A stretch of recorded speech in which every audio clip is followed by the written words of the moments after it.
누가복음 2장 10절부터 14절 말씀을 통하여 주일에 주시는 하나님의 말씀의 제목은 이것이 너희의 표적이니라. 표적이란 말은 사인입니다. 이것이 너희의 표적이니라고는 12절에 천사가 말씀했는데 왜 표적이라고 할까? 표적이란 말을 먼저 잘 이해해야 됩니다. 사인입니다. 가르치는 겁니다. 표지판입니다. 표지판이 어디 있어요? 영통 표지판이 있지 않습니까? 경부고속도로 호남고속도로 표지판이 있습니다. 그런데 장난꾸러기가 표지판을 바꿔놨다면 대구로 갈 사람이 광주로 가버린다면 시간을 낭비할 수 있다는 겁니다.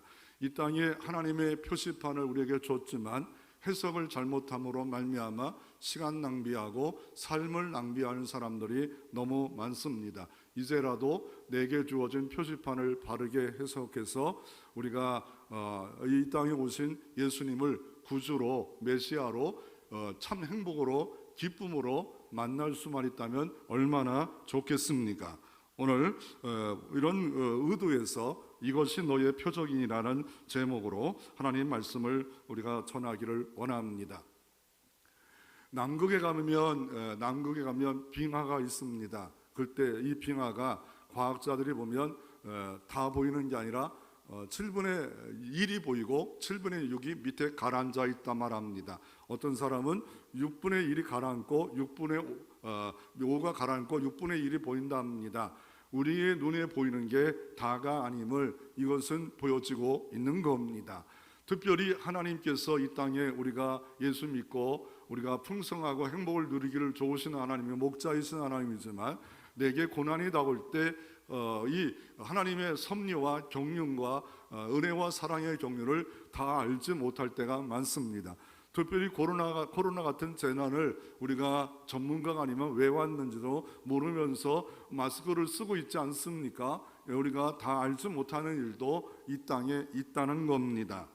이런 법칙이 있습니다. 1대 29 300의 법칙이라는 것이 있는데 1931년 허버트 힐리암이라는 사람이 발견한 것인데 한 명이 재난을 당하면 이 재난과 같이 이런 재난을 당한 사람과 함께 29명이 같은 부상을 당할 것이고 나중에 300명이 재난이 올 수가 있다는 것을 예상한다는 법칙을 하나 만들었습니다. 하나의 재난이 오면 이것이 29명이 재난에 같이 포함되어 있고 그것이 나중에는 300명까지 오기 때문에 한 가지 재난을 보면서 우리가 정신을 바짝 차리고 살아갈 필요가 있습니다. 코로나의 이 재난을 보면서 생태 연구하는 이화여대 교수가 어젠가 잠깐 방송을 보니까 그 이유를 박쥐에 대해서 얘기하더라고요. 온난화 때문에 자꾸 이렇게 이주하다 보니까 박쥐가 1,400개의 종류가 있는데 이 전염병이 많대요. 그것이 인간과 맞으면 이게 박쥐가 통해서 전염병이 올 것이고 마스크 썼다가 벗고 벗다 썼을 일들이 이제 자주 많아질 것이다. 이게 첨단 과학 시대에 알파고 시대에 인공지능 시대에 인간의 무기력을 보여주는 좋은 사건이라고 생각이 되어집니다. 삼풍백화점이 언제 무너졌냐면 95년 6월에 무너졌어요. 저도 삼풍백화점 몇 번 강남에 갔다가 들린 적이 있어. 왜 이렇게 이게 기둥이 흔들릴까? 이 사람들은 이 백화점 있는 사람들은 부자인데 겁도 없나 봐. 그런데 여기다가 옥상에다가 95톤짜리를 기물을 올려놓고 그래서 이 모든 구조가 이상해졌고 그리고 자꾸 흔들린다고 사람들이 신고를 했어요. 그럼에도 불구하고 그 신고를 무시하고 그런 결과 1,000명이 와장창 무너짐으로 말미암아 죽었던 사건이 우리에게도 뭡니까? 1대 29의 300의 법칙에 우리에게 교훈을 얻을 필요가 있는 겁니다. 다시 한번 꺼진 불도 보고 건강도 조심하고 신앙생활도 조심하고 왜요? 왜 조심하냐면 OECD 국가가 있습니다. 32개의 그 경제협력의 나라가 있는데 우리나라도 들어가 있어요. 그 중에 우리나라가 지금 경제에 세계에 10위 들어가 있고 제조업으로는 3위에 들어가 있고 국방력으로는 6위가 대한민국 여러분들입니다. 옛날에 어떻게 국방력이 6위에 들어가 말도 안 돼. 들어가 보세요. 6위란 그 숫자를 보면서 야 놀랍다. 미국, 러시아 이렇게 하다가 6위가 대한민국입니다. 참 이게 말도 안 된다. 우리 맨날 걱정만 했는데. 그런데 가장 또 아픈 게 뭐냐면 자살률의 1위입니다. 그러므로 다시 한번 내 남편을 봐야 되고 내 자식을 봐야 되고 나 자신을 봐야 됩니다. 혹시나 우울한 마음이 너무너무 크고 힘들고 어려워서 살 맛이 없다. 아니 예수 안에 행복하다는데 나에게는 행복한 것이 하나도 없을까? 왜 되는 일이 하나도 없을까? 이거를 좋게 잘 해석하고 우리가 반응하지 않으면 OECD 국가의 자살률 1위 국가가 대한민국입니다. 그것을 보면서 다시 한번 내 가족을 돌아볼 수 있는 지혜가 필요하지 않아요? 내 가족은, 내 자녀는 완전 빵이다. 누가 그랬습니까? 어떤 사람이 어떤 환경이 보장할 수 있겠습니까? 그러나 그 반대로 이 주님의 표적을 만난 자들이 있습니다. 표적을 만나서 그 사람들의 고백을 좀 한번 먼저 살펴보기로 원하는데, 프랑스 유명한 사상가 루스는 이렇게 말했습니다. 그런 예수를 안 믿다가 예수를 만났던 사상가입니다. 예수님은 하나님이시다 라고 고백합니다. 그리고 소크라테스는 철인이기 때문에 예수님과 비교할 수 없다라고 말하고 있습니다. 이 사람이 표적을 통해서 예수를 만났어요. 근데 어떻게 만났어요? 소크라테스와 비교할 수 없는 하나님이다. 한번 따라해 봅시다. 예수님은 하나님이다. 소련의 톨스토이는 사회혁명가로 35년을 살면서 톨스토이는 허무와 절망 가운데 살다가 예수를 만났어요. 그리고 나서 허무도 사라졌고 죽음도 사라졌고 부활의 소망 가운데 톨스토이가 살게 됩니다. 그리고 세이스편은 이런 말을 했습니다. 영원한 생명을 얻게 하신 예수 그리스도를 나의 구세주로 확실히 믿으면 나의 창조주 하나님의 손에 나의 영혼을 맡긴다 라고 세이스편은 말합니다. 구세주로 만나면 표시를 가리키고 있는 모든 역사와 모든 것을 자연을 통해서 주님을 만나면, 성경을 통해서 특별한 계시를 통해서 주님을 만나면 세이스편의 결론이 뭡니까? 내 영혼을 맡긴다, 내 삶을 맡긴다, 내 염려를 맡긴다, 내 미래를 맡긴다, 내 걱정을 맡긴다 라고 세이스편은 말하고 있습니다. 오늘 어떤 모습으로 주님 앞에 왔던지 이것이 너의 표적이니라. 표적만 보는 게 아니라 표적 배후에 가르치고 있는 예수는 구세주다, 예수는 하나님이다. 그분 만나면 그분은 좋으신 하나님이고 여러분의 목자이시고 창조주고 전능자 아버지가 여러분을 가장 복되게 모든 곳에 인도하시고 복을 내려주시는 주일 예배가 되어지기를 주의 이름으로 축원합니다. 오늘 본문에 말씀한 것처럼 오늘 본문 12절에 말씀한 것, 이것이 너희에게 표적이라고 천사가 목자들에게 밤중에 나타나서 이렇게 말씀을 전해줬는데, 천사가 목자에게 전해준 메시아의 표시판을 통해서 뭘 만나기를 원하고 있는 겁니까? 이 밤에 천사가 나타나서 예수가 탄생을 소개하고 있습니다. 밤중에 빛이 나타나고 천군 천사가 나타나고 찬양하면서 뭘 소개하고 있냐면 2장 10절에는 이 예수가 오는데 이 예수는 큰 기쁨의 좋은 소식이다. 큰 기쁨의 좋은 소식이다. 여러분, 좋은 소식이 없습니까? 예수 그리스도가 이 땅에 오신 것은 큰 기쁨의 좋은 소식을 우리가 만나고 볼 수가 있어야 될 것이고, 더 나아가 이 예수는 다윗을 동네를 위하여 너희를 위하여 나신 구주니라, 주신이라. 더 나아가 바로 그분은 그리스도신이라. 우리의 구세주로 하나님이 이 땅에 아기 예수로 탄생했다라고 말씀하고 계시는데, 그분은 구주입니다. 그분은 우리의 주인입니다. 그분은 우리의 그리스도입니다. 우리를 구원자란 말하고 있습니다. 또 그분은 어떤 분입니까? 그분은 하나님께 영광이래요. 하나님의 영광의 보좌를 버리고 작은 아기 예수로 왔는데 이게 영광이에요? 이건 세상적으로는 손해입니다. 그럼에도 불구하고 하나님께는 영광이래요. 그리고 또 어떻습니까? 그 사랑을 입은 이 땅에서 모든 사람에게 평화로다. 오늘도 평화가 이곳에 임하기를 바랍니다. 우리가 표시판만 보지 말고 목적지인 예수를 보고 만나고 큰 기쁨이 일어나고 메시아가 나의 주님이셨구나, 주인이셨구나, 더 나아가 평강도 주님을 통해서 이 시간 여러분을 찾아가시고 근원지가 활짝 열려지는 역사가 일어나기를 바랍니다. 그래서 오늘 왜 주님은 오늘 왜 표적이니라 라고 말씀하고 있을까? 이거는 영어는 사인입니다. 가리킨다는 거예요. 가리킨다는 거예요. 표시판이라는 거예요. 이것이 너희의 표적이니라. 아기 예수로 탄생한 게 표적이래요. 그런데 표적이라 말씀하면서 오늘 본문에 보면 1절에는 아구스토의 황제의 호정력에 대한 이야기를 하고 있고, 또 오늘 12절에는 구유에 쌓였대요. 또 앞에가 단어가 있는데 또 하나가 뭡니까? 강보에 쌓여 구유에 누인 아기를 보리니 이것이 너희에게 표적이니라. 세 가지로 말하고 있는 거예요. 솔직히 이렇게 표적에 대해서 전 세계 설교한 건 없습니다. 제가 충북 제천의 세계 기독교 박물관을 갔다 와서 어떤 한 분이 한국 사람인데 그분이 일반 직장 다니다가 목사가 60대 돼가지고 사물을 연구했는데 표적을 통해서 이 사물을 통해서 헌신했는데 너무 감동적이에요. 그때부터 성경을 이 사물을 통해서 2000년 돌아가서 4000년 사물을 통해서 보다 보니까 표적이라는 것이 눈에 띄기 시작했고, 표적이라는 것이 눈에 띄기 시작하다 보니까 연구가 들어갔고, 그 연구가 성탄절도 아닌데 이것 너무 해보고 싶어서 한 거예요. 너무 맛있겠다, 해보고 싶은데 왜요? 강보에 쌓인 게, 구유에 누운 게, 아니 왜 호정령이 이게 왜 표적입니까? 그러면 이 표적을 통해서 예수를 만날 수 있는 이게 되지 않겠습니까? 그래서 세 가지 각도로 한번 살펴보기를 원하는데,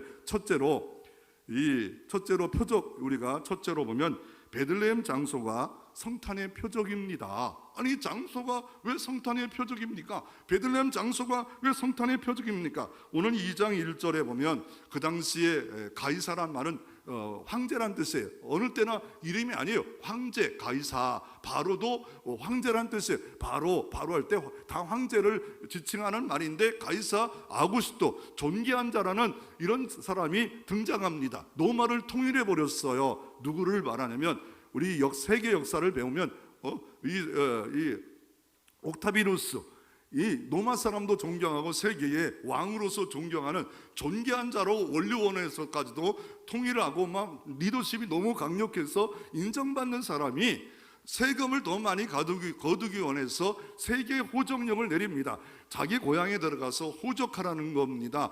그럴 때 요셉과 마리아가 임신한 때였는데 이 15세, 16세쯤 됐을 거예요. 그때 결혼할 때쯤 되니까 그런 아이들이 어떻게 해요? 자기 고향으로 갑니다. 어딥니까? 베들레헴입니다. 그러면 지금 있는 장소가 어딥니까? 오늘 장소에 보면 이 장소가 어디로 갑니까? 바로 호적하러 이 고향을 가는데, 이 다윗의 동네로 가는데 어디서부터 출발하냐면 나사렛 지역이 마리아의 살고 있는 지역입니다. 그러니까 그곳까지가 144km입니다. 중앙 산지를 지나서 144km를 이 임신한 사람이 걸어가는 거예요. 왜요?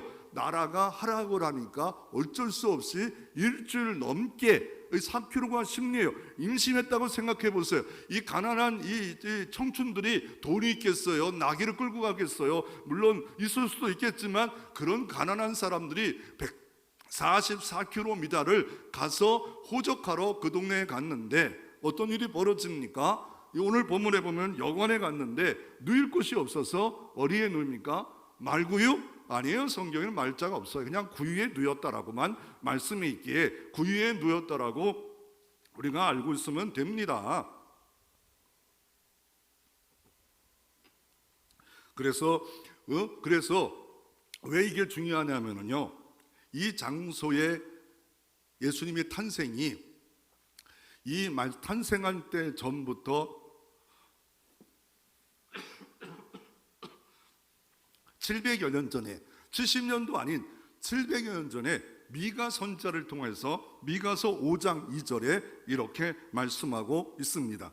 어떻게 말씀했냐면, 베들레헴 에브라다야, 또는 유다 족속 중에 작을지라도 이스라엘을 다스릴 자가 내게로 나올 것이라. 그의 근본은 상고의 영원에 있느니라.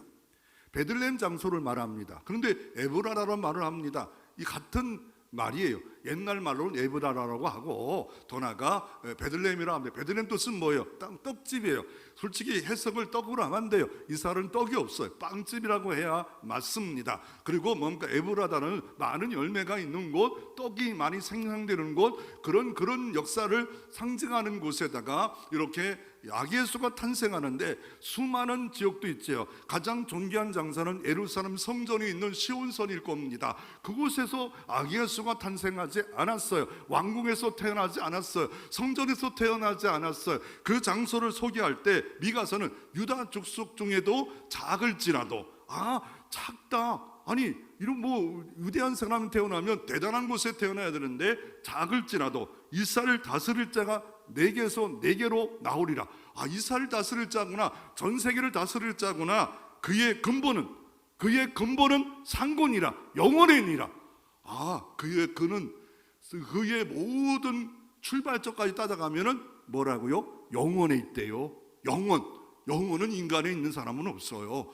근본은 영원이고 상고의 태초부터 계신 그분이 아기 예수로 이 땅에 오신다는 거예요. 아기 예수로 이 땅에 오시는데 베들레헴 작은 마을을 선택하셨고 그 마을의 약속대로, 언약대로 예수 그리스도가 탄생함으로 말미암아 이 베들레헴 탄생한 그것이 표시라는 거예요. 가르치라는 거, 이분이 메시아라는 거예요. 기쁨의 좋은 소식이라는 거예요. 이분이 구세주라는 거예요. 이분이 주라는 거예요. 보잘것없고 아무것도 없는 티네이저들이 아기를 낳고 있지만 이분은 구주로 오신 표적이라 라고 말하고 있습니다. 그래서 베들레헴에서 나사렛까지 144km로 인도하신 오묘하신 하나님의 역사가 700년 전 예언된 그대로 베들레헴에 탄생함으로 말미암아 그것이 바로 구세주가 탄생한 예언 그대로 이루어지는 그 역사입니다. 누구를 통하여? 아구수 호정령을 통하여 하나님의 섭리가 보이지 않았지만 이렇게까지 만들어가는 역사. 그러므로 내게 보는 고난의 역사, 순환의 역사가 내게 보면 고난이지만 하나님은 은혜의 역사로 흘러갈 수도 있다는 거예요. 내 눈은 근시 아니지만 주님은 내가 지금 고난당하는 것을 통해서 뭔가를 아름다운 일들을 만들어갈 수 있는 것을 우리가 알 필요가 있습니다. 호세아 11장 1절에 보면 애굽에서 내 아들이라 일컬음을 받으리라 라고 했던 말씀이 있어요. 오늘 예수님이 이렇게 아기 예수에 탄생하고 어떻게 합니까? 그 베들레헴에 있으면 안 된다. 애굽으로 내려가라. 결국 호세아 11장 1절에 애굽까지 내려가는데 주님은 열방의 하나님, 온 세계 하나님인 것을 이루어지기 위해서 내려가요. 애굽에 한 2년 내려가요. 근데 이 사람들이 먹을 것이 어딨어요? 입을 것이 어딨어요? 그 당시에 하루 먹는 것도 힘들 그때인데, 그런데 하나님이 이 목자들이 탄생을 위해 시간이 조금 지나가서 먼 거리에서 이 영안에 있을 때가 아니라 일반 집에 있을 때 찾아와서 동방 박사들이 황금과 모략과 유황을 바칩니다. 이거를 팔아서 쓰여지면 얼마든지 외국 가서 몇 년 동안은 먹고 살 수 있지 않겠습니까? 하나님이 예비하시는 하나님, 동방 박사들의 헌신을 통하여 피로 적절하게 때를 따라 채워주시는 하나님, 여러분의 하나님 되시기를 바랍니다. 그래서 우리 주님은 오묘하신 하나님입니다. 오묘하신 하나님이 우리의 눈으로 귀로 못 본다고 다 보여지는 게 아니라 하나님은 오늘도 고난과 역경과 아픔과 슬픔 속에도 하나님께서는 일을 이루어가고 계십니다. 그래서 이렇게 보는 것을 사회적 배경이라 합니다. 아우구스토, 진짜 있었던 분이 호정령을 통해서 이렇게 했는데 결국은 그 사람도 하나님 나라와 만왕의 왕이신 주님의 섭리와 주권에 쓰임받을 수가 있기 때문에 자기가 신이다, 자기가 구원자다, 아우구스토가 이렇게 말하고 있을 때 진짜 구원자는 예수 그리스도다. 진짜 모든 역사를 섭리하는 분은 아우구스토가 아니라 존귀한 자 황제가 옥타미누스가 아니라 누구라고요? 하나님이다. 이거를 보여주고 있는 겁니다. 여러분의 하나님은 전능자입니다. 여러분의 하나님은 오늘도 졸고 계신 분이 아니라 여러분을 사랑하시고 여러분을 통해서 놀라운 오묘한 일들을 만들어 갔음을 믿으시기를 바랍니다.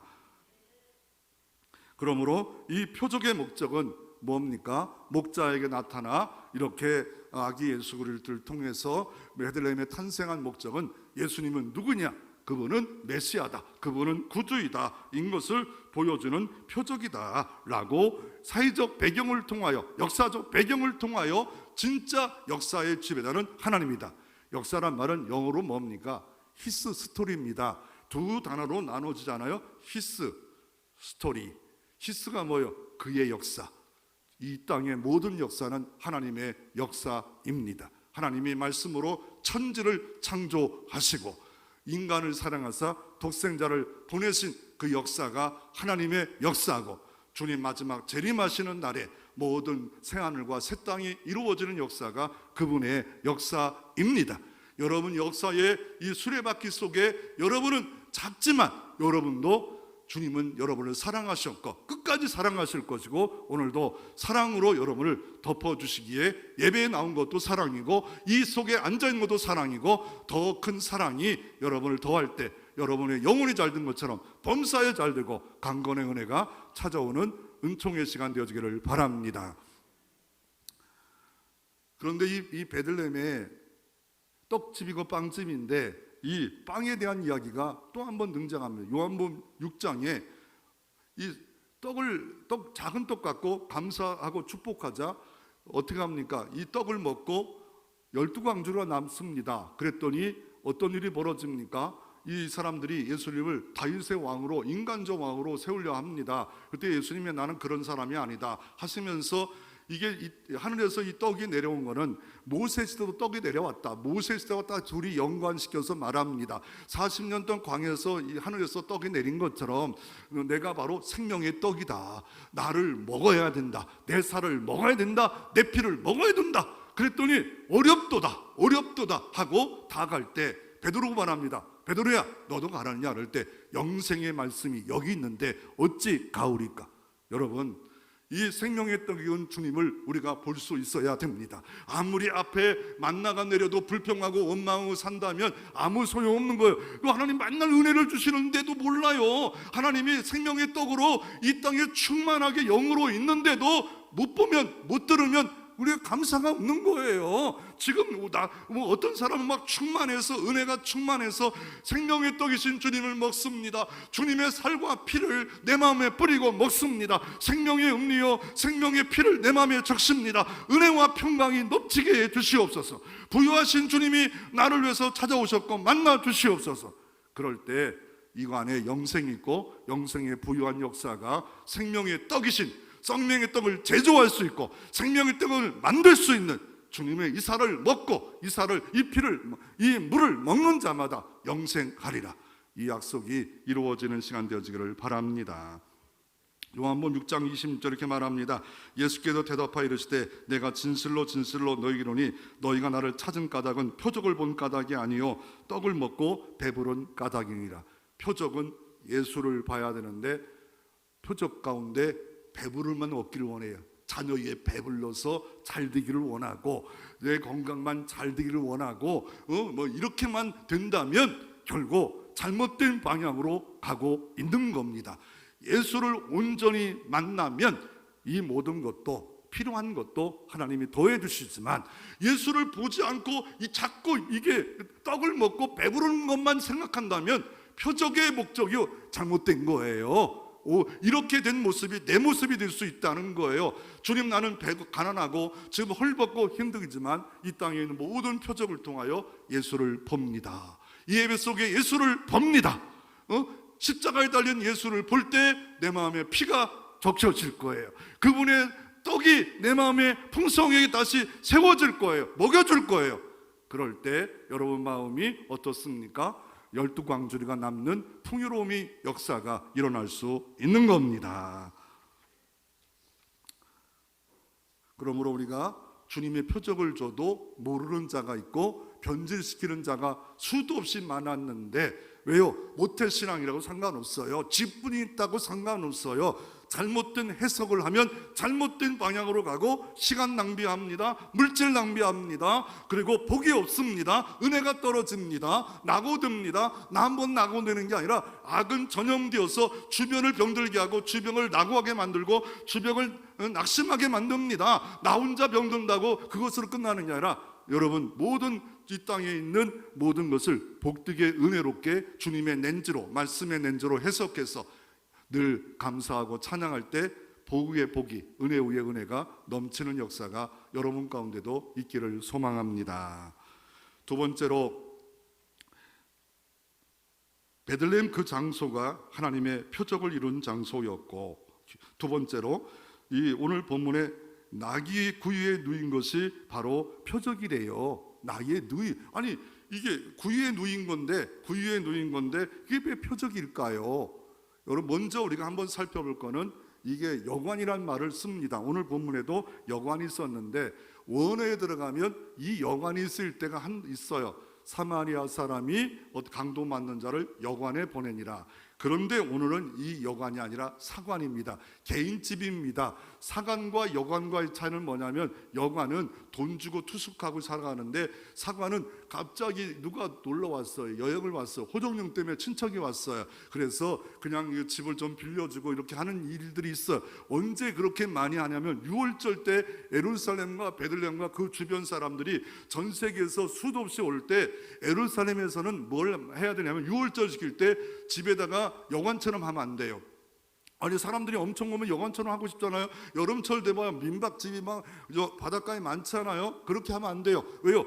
경건하게 그 집에다가 하얀 이렇게 천을 내려놔요. 우리 집에 오세요. 그리고 일주일 동안 머물고 갈 때 가지고 가는 것을 이렇게 주는 거예요. 선물로 주는 거. 그렇게 해야 경건한데 이제 대박 나자, 이게 절기 때 돈 벌자, 이게 하나님의 경건이 아니지 않아요? 그래서 그렇게 못하게 했던 것처럼 이 호정령을 통해서 이 장소에 가면 뭐 누가 있었을까? 엘리사벳이 사가랴 집에 갔는 신청 아닙니까? 그 갔는데도 그 장소가 없었을 것 같아요. 다른 집에도 좀 아는 사람인지 정확히는 몰라요. 갔는데 그 집에 있을 데가 없어. 임신한 사람이 애를 낳을 장소가 없었다는 거예요. 이 사람이 박대했다고 늘 그렇게 생각만 하지 마세요. 예수를 높이다 보니까 예수님은 박대를 당했다고 생각하지 마세요. 왜요? 이 아기를 낳으려고 만약에 2층에 사람들이 살고 있는데 다른 손님들이 와서 만석이 됐어요. 근데 겨울철이요. 이 사람이 나가서 아이를 낳으면 일주일 열흘 동안 아이를 낳을 장소가 없는 거예요. 그러다 보면 그 집에 한 건물에 있는 장소 중에 어느 부분을 빌려줄 수 있는 겁니다. 빌려주는데 아니 동물이 있는 곳에 그 당시는 동물이 생명입니다. 귀중한 장소예요. 물론 그것이 박대했다라고 약간은 의미는 있을 수. 왜요? 다 나가고 이 사람이 예수님인 줄 어떻게 알아요? 우리는 지금도 우리 알아도 주님을 냉대하고 주님을 박대하는데 그 당시에 그 사람들이 어떻게 안다고 그 안방을 내줘요? 내주겠어요, 여러분들? 한 명도 끄덕없네요. 내주지 않아요. 추운 겨울에 그래서 자기가 그 건물 안에 어느 부분을 내었는데 그 아기를 낳아가지고 어떻게 해요? 이 구유에 누여요. 그런데 왜 말구유를 안 합니까? 이 베들레헴은요 예루살렘보다 조금 높아요. 이 지대가 높으면 700m 지대가 이 보통 예루살렘이고 베들레헴은 750 정도 돼요. 여러분 그 위에다가 여관을 만들기가 쉽지 않아요. 이 말 타고 이게 그래서 보통 좋은 길에 여러분 상식적으로 할 것 같고요. 꼭대기다가 높은 데다가 그리고 또 물론 또 세울 수는 있어도 보면 말이 올라갈 수가 없어요. 말은 막 그 높은 데를 여러분 말이 막 올라간다고요? 그때다가 넘어져요. 비탈길도 있고요. 그런데 그게 잘 올라가는 것이 뭘까요? 나귀 구이니라. 말 구이는 안 맞아요. 왜요? 성경에도 말은 키우지 말라, 전쟁을 상징하는 것이기 때문에 나귀가 맞는 것이었고 아기 예수님이 말구에 모든 성전에도 평화에 상징하는 것만 드려졌는데 거기다가 그렇게 쓰지 않았을 거라는 생각이 되어지고요. 굳이라면 나귀구이가 맞아요. 나귀구이. 그리고 이것을 사관이었더라, 객점이었더라. 아니 또 예를 들어봐요. 아니 예수님이 잡혀갔어요. 그리고 120문도가 사도행전 2장에 다락방에 모였는데 이게 여관이래요. 아니 겉보도 이 사람들이 여관 가서 120문도가 모였다. 여러분, 여관은 사람들이 안 와요? 거기는 사람들이, 예수 믿는 사람이 막 기도해서 성령의 불을 주세요 그런데 여관에 모이면 그곳에 사람들이 안 와요? 아유, 저 중국 가서 제가 신학교 한 10년 동안 이게 세울 때 겁이 엄청나요. 근데 여관 가서 그 학생들을 가르친다? 말이 안 되는 거예요. 은밀한 집이에요. 그래서 큰 다락방이 있는 곳에 소리가 안 나갈 장소에 미련 곰탱이 어딨어요. 지금 막 예수 믿는 데 잡아 죽이려 하는 그때 초대교회 당시에 120명이 모여서 기도하는 장소를 여관이었더라. 이거는 너무 배경을 모르고 하는 소리예요. 그래서 이게 낙입니다. 낙이고요, 낙이 구유고요. 그리고 이스라엘 민족의 그 짐승을 키우는 장소고 2층에 보통 키우고 1층에 동물들을 키울 때가 있고 좀 가난한 사람은 동물을 밑에 키우고 조금 높이 사람들이 같이 사는 것이 이스라엘 나라의 이런 그 가옥 구조입니다. 그리고 그러면 왜 나귀를 주로 말씀하고 있는가? 이사야 1장 3절에 소는 그 임자를 알고 나귀는 주인의 구유를 알고만한 이스라엘을 알지 못하고 나의 백성은 깨닫지 못하는다 하셨도다. 깨닫지 못하는 것에 대해서 말씀하면서 소는 인자를 알고 나귀는 구유의 주인을 안다는 거예요. 이 구유의 주인, 지금 주인이 누구인 걸 아는데, 나귀도 아는데 나귀 구유에 그것을 이 예언의 말씀을 이루시려고 나귀를 사용하는데, 또 나귀를 사용한 데가 언제입니까? 나귀가 예수님이 예루살렘 처음으로 진짜 왕 중의 왕으로 입성할 때 종려나무 가지를 들고 뭘 타고 올라와요? 뭘 타고 올라왔어요? 말 타고 왔어요? 저로 이단을 만들지 마세요. 뭘 타고 왔어요? 이단은 아니죠. 예? 나귀 새끼예요. 나귀 새끼. 조기 있잖아요. 저거. 제가 1m 한 78, 80인데 저걸 타고 교회에 이렇게 용통을 누비고 있어요. 이러지 않았을까요? 호산나, 호산나, 종려나무까지를 끌고 사람들이 왜 그러죠? 왜 저래? 진짜 예수를 만났다면 이해를 해요. 스가랴 왜요? 스가랴 9장 9절에 시온에 따라 크게 기뻐할지어다 예루살렘 따라 줄거리 부를지어다 보라 내 왕이 내게 임하리니 내 왕이 네게 임하리니 그는 공의로우시며 구원을 베풀며 겸손하여서 나귀를 타나니 나귀는 작은 거고 나귀 새끼니라. 나귀 새끼를 타고 온다는 걸 그걸 이루시려고 예루살렘에 입성하시면서 작은 나귀 새끼를 타요. 그냥 나귀도 아니에요. 나귀는 힘도 있고 그러잖아요. 그 작은 나귀 새끼 탈 때 예수님의 몸무게가 50kg도 얼마나 힘들었을까요? 얼마나 이 모양이 돈키호테처럼 되었을까요? 그런 이유가 뭡니까? 나귀를 굳이 사용하신 이유는 겸손하게 있다고 분명히 성경은 그분은 어떤 분이라고요? 공의로우시며 구원을 베푸며 겸손해서 나귀를 타나니. 겸손의 상징 나귀고 그 더 큰 상징은 작은 나귀였구나. 그리고 이 구유는 주인의 구유를 알게 되는 것처럼 구유를 알게 되면 주님 그 구유의 주인은 주인의 말대로 순종하는 것. 그래서 이 동물은 유대인들은 그 당시에 겸손이라 생각했고 순종이라고 생각했다는 겁니다.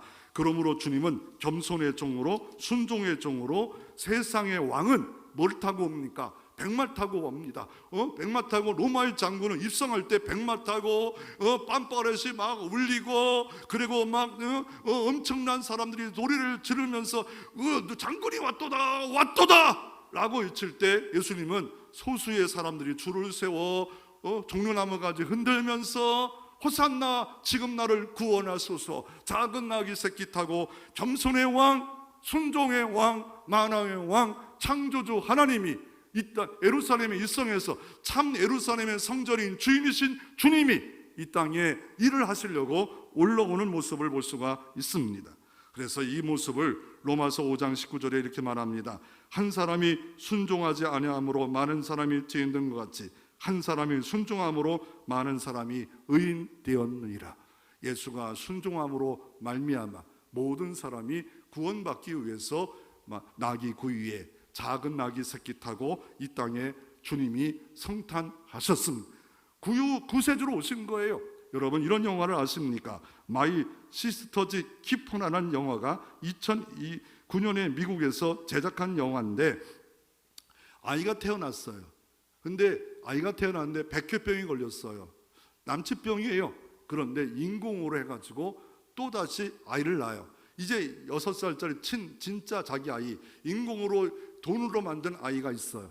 이 자기 친 자녀를 와요. 인공으로 난 자녀의 모든 걸 갖다가 여자가 다 줍니다. 그런데 12살 될 때 문제가, 자기가 진짜 낳은 자녀가 뭡니까? 심장병이 걸려요. 그랬을 때 6살 된 이 인공으로 난 이 자녀의 심장을 떼어서 옮겨겠다는 거예요. 이게 합당하느냐 합당하지 않느냐. 이런 사건들이 이제 이루어질 겁니다. 알파고 시대가 됐고 얼마든지 인간이 욕심이 얼마나 큰지 이 인공으로 난 애는 아니라고 생각하면서 심장까지 빼가지고 자기 자녀를 살리는 이런 시대가 왔습니다. 우리는 몰라요. 벌써 왔을 겁니다. 돈 많은 인간들은 이렇게 왔어요. 완전히 뭡니까? 이 아이를 위한 뭡니까? 공장이에요. 이 아이를 살리고는 공장이에요. 이 아이를. 여러분 이게 말이 안 되죠. 그런데 더 말이 안 되는 거는 만왕의 왕이 구유에 여러분을 사랑해서 전 피와 전 물을 흘리려고 만왕의 왕이 작은 아기 새끼로 여인의 몸에 잉태됐다는 거예요. 왜요? 그분은 구주의 표적으로 이 땅에 겸손하게 순종으로 이 땅에 오셨습니다. 세 번째로 강보에 쌓인 아기가 표적입니다. 첫째는 베들레헴의 사회적 배경을 통해서 영원 약속의 미가서 말씀을 이루신 주님, 호세아 말씀을 이루신 주님. 두 번째로 구유에 누웠는데 이게 나귀 구유로 통해서 순종의 나귀 구유에 겸손의 작은 나귀 새끼를 타고 오신 주님을 볼 때 진짜 예수를 만나야 되는데 호산나 호산나 외쳤다가 어떻게 해요? 예수를 죽이라, 죽이는 일에 사용되지 않았습니까? 여러분의 실상은 어떻습니까? 내가 배부르지 않으면 예수를 죽이라 라는 모습으로 변질될 수 있는 내가 될 수가 있다는 것에 경고를 가져야 됩니다. 세 번째로 오늘 본문에 보면 12절에 너희가 가서 강보에 쌓여 구유에 누인 아기를 보리니 이것이 너희에게 표적이니라. 저는 강보까지 여태까지 설교한 적이 없어요. 설교한 목사가 없어요.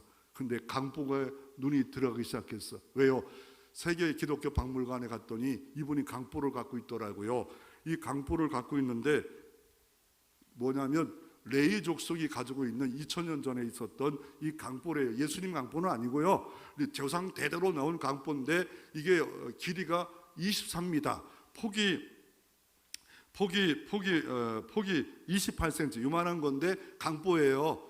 이거를 아기가 탄생하면 어떻게 하냐면 돌 말아, 옆에 성화를 그려 있잖아요. 돌 말아 이렇게 안고 있어요. 그 이유는 세균에서 보호하고 추위에서 보호하고, 더 나아가 유대인들은 뭘 생각하냐면요, 영적인 악한 세력에서 이 아이를 보호하려고 강보에 싼대요. 그 기간은 8일 내지 2주 내지 그리고 40일까지 한대요. 그래서 거기다 똥도 묻고 오줌도 묻은 게 저기에 현재 있더라고요. 저거 보는 순간에 저걸 가져오는 대단하다. 저분은 아니 나는 뭐야 그냥 밥 먹고, 저분은 평신도에다가 60세의 목사가 돼도 저걸 보고 저거를 가지고 저걸 사고 왔는데 나는 뭐하냐? 그러면 설교라도 해 먹어야지 내가. 그 설교라도 해야지 않겠어요? 그래서 이 책 저 책 다 보면서 이 강보에 어떤 것이 있을까? 그런데 성경에 보면 이 강보에 대한 이야기가 등장하고 있는데, 하나는 어떤 강보가 등장하냐면요, 하나는 이 강보의 이야기를 하면서 아비가일이 이렇게 말합니다. 아비가일이 지혜로운 여인인데 남편 때문에 집안이 다 망할 것 같아요. 다윗에게 이렇게 말합니다. 당신은 지금 도망가지만 하나님이 당신을 위해서 생명 싸게로 싸줄 거다. 싸게 이야기가 나오더라고요. 와, 생명 싸게. 당신이 어디 가든지 생명 싸게로. 아기 예수를 엄마가 싸개로 싸듯이, 강보에 싸듯이, 영적 암흑의 세력에 싸듯이 주님의 생명 싸개로 싸서 당신을 하나님이 보호하실 거다. 당신이 아무리 악한 세력이, 사울의 세력이, 마귀의 세력이 잡아 죽일지라도 생명 싸개로 쌓아 주실 것이다. 여러분, 예수 믿는 사람은요, 믿는 자는, 성령으로 인친 자는 생명 싸개로 평생 함께할 줄로 믿습니다. 생명 싸개예요. 그래서 하나님의 성령으로 구원받은 인친 자는 어떤 것도 구원을 뺏어갈 자가 없습니다. 신앙은 낙심에 빠질 때도 있습니다. 배부르지 않으면 괜히 하나님을 대적하고 교회를 대적하지만, 그러나 생명 싸개는 빼앗아갈 수가 없습니다. 그리고 욥기서 38장 9절 이렇게 말합니다. 그때 내가 구름으로 그 옷을 만들고, 야, 시적이에요. 구름으로 옷을 만든대요. 흑암으로 그 강보를 만들고, 흑암으로 그 강보를 흑암 강보, 야, 흑암으로 강보, 뭔가 정확하게는 모르겠지만 그 앞에 머릿돌이시고 머릿돌이라는 이야기를 하고 주님을 소개하다면서 이 흑암을 강보로 만드시고, 강보로 흑암을 뭔가 쌓아내어 주시는, 흑암의 역사를 쌓아주시는, 어둠의 역사를 쌓아주시는, 엄마가 쌓듯이 생명 싸개로 싸서 우리를 쌓아주시는 역사, 그 역사가 바로 주님의 역사입니다. 쌓아주셨습니다. 그리고 언제까지 쌓습니까? 아까 할례 때나 40일 동안 하다가 나중에 했다가 성이실 때 네가 쌓던 생명 싸개니라 하고 주는 것이 이 생명 싸개라고 말하고 있습니다. 그래서 주님은 우리를 생명 싸개로 싸는데, 또 하나가 또 보니까 에스겔서 16장 4절에 이런 말이 있더라고요. 너희 난 것을 말할 건데 내가 날 때 너를 강보에 싸지도 아니하였나니. 그러니까 그 당시에 고대 사이에 아이를 낳는데 마음에 안 들어요. 강보에 싸지 않았다는 거예요. 너희를, 이스라엘을 강보에 싸지 않았다는 거. 지금 하는 짓거리를 보니까 생명 싸개로, 보호 싸개로 쌀 이유가 없다는 거예요. 그와 마찬가지로 우리가 이 하나님의 강보, 이 생명 싸개, 은혜의 싸개로 쌓아주시면, 그것이 뭐였어요? 이스라엘이 광야 가운데 있을 때는 불기둥과 구름 기둥이었습니다. 그럼 이 시대는 뭡니까? 성령입니다. 하나님 영은 온 땅에 충만하고 여러분의 내주에서 여러분을 생명 싸개로 쌓아주고 계십니다. 목자를 만났던 천군 천사가 여러분과 함께해서 보호하시는 생명 싸개로 쌓아 메어주고 있습니다. 부모도 쌀 수 없어요. 자녀를 쌀 수 방법이 없어요. 그래서 엎드러지는 겁니다. 기도하는 겁니다. 내 자녀 생명 싸개로 쌓아 주시옵소서, 보호 싸개로 쌓아 주시옵소서. 그럴 때 어떤 세력도 주님이 막아주는 역사가 일어날 수 있는 겁니다. 그래서 이 생명 싸개로 쌓아주신다고 사무엘상 23장 29절에 이렇게 말씀하고 계십니다. 그래서 오늘 이 표적을 통해서 주님이 뭘 바라보라는 거예요? 예수를 주님으로 바라보라는 거예요. 예수를 만나라는 거예요. 엘리야가 기도할 때 갈멜산에 작은 구름이 떴을 때 응답이다 하고, 그 작은 구름, 여태까지 3년 6개월 동안 비구름이 하나도 안 떴는데 작은 구름 기도했더니 떴어요. 봤어요. 아무도 몰라요. 엘리야만 알아요. 엘리야만 알아요. 요 가나의 호린잔치에 물 떠온 종들만 그게 하나님의 은혜고 기적인 것을 알더라. 이것이 첫 번째 표적이니라. 이들이 믿으니라. 이들이 믿으니라. 그러므로 이것을 통해서 주님이 뭘 보기를 원하는 것, 이 가나의 혼인잔치에 있는 예수는 나사렛 촌동네의 예수가 아니라 구세주였구나, 메시아였구나, 하나님이셨구나. 여러분을 주님이 간절히 만나기를 원하는 것은 누굽니까? 바로 육신으로 이 땅에 오셨지만 그분이 메시아, 구세주, 여러분의 죄를 대속자로 오신 주님을 만나기를 원하고 계십니다. 주님 만나면 부유해집니다. 내가 가난케 되면 너희를 부욕케 하려고 이 땅에 오셨다라고 고린도후서 8장 9절에 말씀하고 계십니다. 주님이 내 안에 계시면 그분은 만군의 여호와고, 주님이 내 안에 계시면 전능자고, 그분이 내 안에 계시면 임마누엘이고, 그분이 내 안에 계시면 목자고, 목자이신 주님이 주방장도 됐을 것이고 생명의 떡과 육신의 양식도 주실 것이고 그분은 의사가 될 것이고 그분은 우리의 도와주는 가이드가 될 것이고 외로울 때 함께하는 우리의 보호자가 될 것입니다. 그분이 여러분의 마음에 잉태되어 베들레헴인데 빵이 없는 집이 아니라 교회 왔는데 빵이 없는 집이 아니라 예수가 없는 사람이 아니라 진짜 예수 만나 진짜 예수와 동행하며 진짜 예수를 전했던 목자들 내가 보았다 내가 만났다 빨리 가서 전하자 이 사실은 이거는 표적이었다 이거 우리가 기다렸던 표적이었다 이루어졌다 하나님의 역사였다 하나님이 도와주셨다 하나님이 이루실 것이다 나는 이런 은총의 역사가 여러분에게도 표적만 보지 말고 표적을 가리키는 예수를 보시기를 바랍니다. 여러분에 있는 모든 재난과 고난을 통해서도 예수를 보시기를 바랍니다. 여러분에게 작은 거 일어난 것 중에서 예수를 보시기를 바랍니다. 그분 보면 모든 곳에 은혜가 있습니다. 그분 보시면 12광주리가 생겨질 것입니다. 이 은총의 역사가 일어나기를 주의 이름으로 축원합니다.